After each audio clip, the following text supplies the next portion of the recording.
This is the real estate wholesaling blueprint, and not only I will give this to you, but by the end of this video, you will learn everything about this that you need to know so that you know exactly how to succeed in wholesale and real estate. As a lot of you guys know, I've been doing this business for multiple years now, and I've started from nothing. Because I learned stuff from YouTube, I know how it is when you try to learn yourself from YouTube. The good and the bad part about YouTube, there's abundance of information.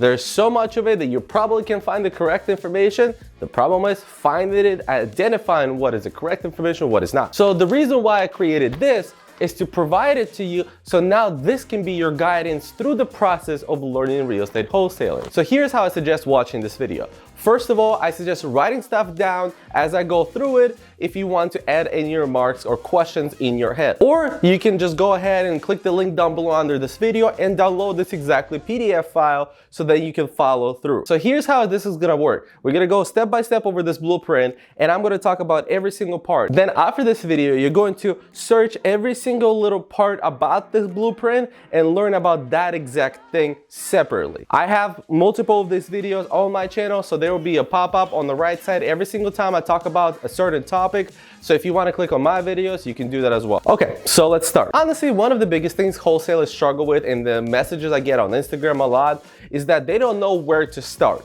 And the biggest thing I can tell you where to start from is decide your strategy. This is very, very important. A lot of people have reached out to me and said, hey, I'm trying to start, I'm trying to do MLS offers, I'm trying to find buyers, I'm trying to find leads, I don't know what to do anymore. And that happens all the time. Problem is, there's a lot of things you can do with wholesaling, and to start, you need to decide and focus on one thing. Today, I'll teach you exactly what I do, which is direct to seller. There's a reason why I stick with this type of strategy comparing to other ones. When you're the buyer wholesaler, so it means you have buyers but you don't have sellers, a lot of times you're dependent on your wholesalers that actually have sellers and have leads to bring you deals. And the second one why I do direct to sellers, because you do get the bigger percentage of the entire deal, even if there's someone wholesaling to a buyer. All right, so now that we decided that we're doing direct to seller, let's go ahead and go over the steps. Step number one, drive for dollars. This is very simple. What you're going to do is that you're going to drive around the neighborhoods. You can bike, you can walk around the neighborhood if you want to, run,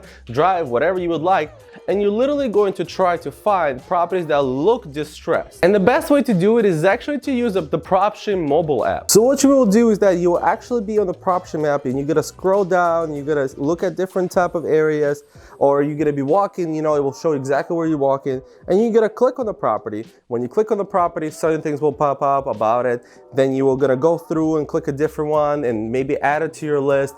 As you can see, I have this yellow heart over the properties. It means those properties are actually already been added to my list. So things like that. So it's actually very, very useful. If you want to check out PropStream app, there's a 7-day free trial link down below. Method number two is using government lists, using a tax delinquent list, water shutoff list, a code enforcement list. All of those can be accessed from your county website. Sometimes not directly, you might have to reach out over email and ask them for that list. And a lot of times they do have to provide it to you. Number three is using an online list provider, which I use PropStream, and I think PropStream is the most widely used one. Not because you only get the online list, you also get the mobile app that we just talked about as well. So like I said, I really do enjoy using PropStream. You can start with doing the 7-day free trial and then finding 100 properties. That's how I started. And after you doing that, you skip trace those 100, you kind of fill it out, you call them, you text them. You're probably not gonna find a deal in those 100 properties, which you can if you get very lucky, but a lot of times you probably won't. But at least this gives you an idea how this business works. Step number two, after you find the leads, is going to be actually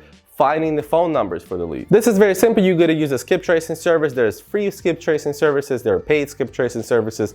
I have a couple that I like to use. I talked about skip tracing services I use or compare them in this video right here. Step number three, you're gonna try to get a hold of lead. Method number one is cold calling. You can cold call with your own number, or you can cold call with Google Voice. You can cold call with the software. I suggest using software like Cold Tools. I think it's the best software, cold calling software out there. If you're just starting off, you only have 100 to 200 leads, go ahead and get yourself a Google Voice and call from there. But if you're already trying to do business a little bit more involved and you have $100 a month to spend, I have a link for Cold Tools down below. I've been using them for quite some time at this point, and I really do enjoy comparing to all other ones like Mojo and Ready Mode. Number two is cold texting. So when you do cold texting, it's a little more expensive, especially if you do a software. So if you're just starting off and you have the time, I would say start with cold calling. If you do cold texting, I use Smarter Contact, which I think they're really good. I would check out Smarter Contact if I was you, if you have a little bit more money to spend, because with cold texting, you actually can get a hold of more leads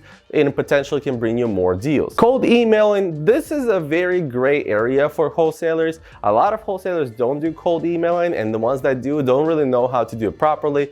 There are certain rules to cold emailing, I mean, as it is to cold calling and cold texting. But I use certain different platforms like Constant Contact, Woodpecker. All those apps are really good for cold emailing. Your next option is direct mail. This could be very, very lucrative. A lot of people do direct mail.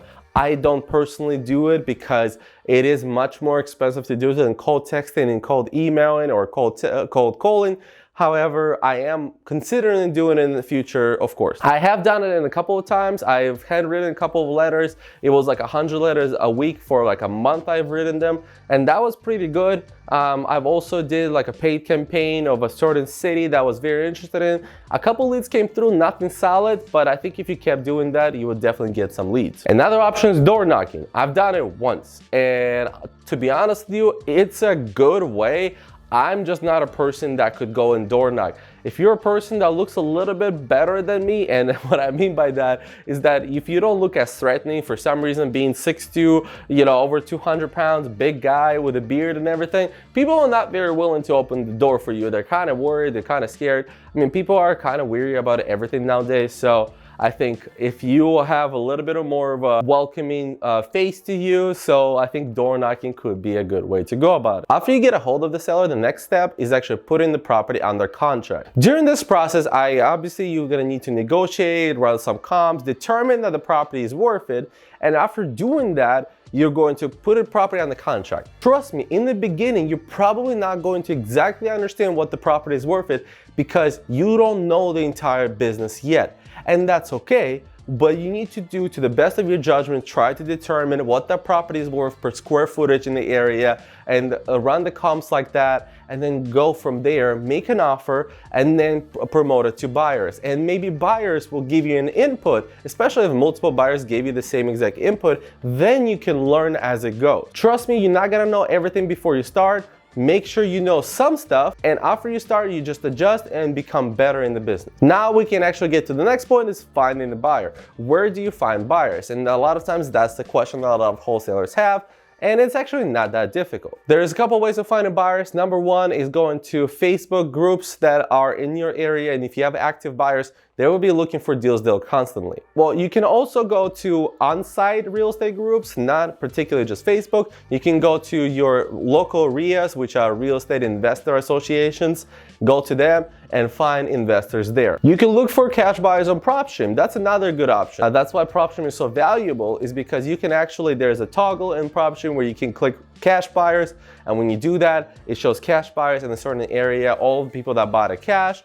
Sometimes those could be just regular people, so be a little bit careful, but it's still, most of them would be investors. The next step would be calling real estate agents that have investor listings. So what I mean by that, if it's a fresh flip, you can tell by the property. You can go through the Zillow listing, and it will say something like, oh, freshly remodeled, fully remodeled, you know, and you can tell by the pictures that was fully remodeled. Most likely, especially when you go down to the sales part of the listing, you can tell that it was bought not so long ago, and now it's being sold again, let's say within a year or two. Probably this agent's client is an investor, and they're just listing their property. So you can get a hold of that agent and say, hey, I have a property, your investor that you're representing might be interested in as well. Would you like to present it to them? And then you kind of go from there. The agent doesn't really get paid much from this part. I mean, you can maybe give them a couple $1,000. You have to structure it with them. But a lot of times the reason why they want to work with you is because the investor will actually list the property with them after they've done remodeling the property. So they're going to still make money in the future. So now you found the buyer, now you're going to go ahead and assign the property. This is a very simple process. You're just going to have to look for assignment of contract. There are a lot of them out there. Download the contract, put your information, put the buyer's information, send it to them, they sign it, and now you have a property that is assigned to an end buyer. After that's done, you're pretty much there. Now all you have to wait for the title process to finish. What I suggest is probably your buyer will have a title company they want to work with, and you gotta get a hold of them, say, hey, I'm a wholesaler in this transaction, I have a seller, I have a buyer, this and this and this, we're doing assignment of contract, I'm gonna provide you the original contract, I'm gonna provide you the assignment of contract, I'm gonna provide you all this information that you need, which is the seller's information, the buyer's information, my information, which I'm the wholesaler. So all of that stuff, you provide them all of that, you send it to them, and then you just wait for the process to close or to title to be done. After that's done, you get paid at the closing, and you just rinse and repeat. And there you go. That is the wholesaling blueprint. I went over a lot of things that you probably cannot just find straight on the PDF. So if you wrote them down, that's great. If you have any more questions, just let me know in the comments down below. I hope you guys enjoyed this video. Like I said, check out the other videos on the channel. I do have a lot of things talking about different topics that are on this blueprint. Please like the video if you did enjoy it. And as always, guys, peace.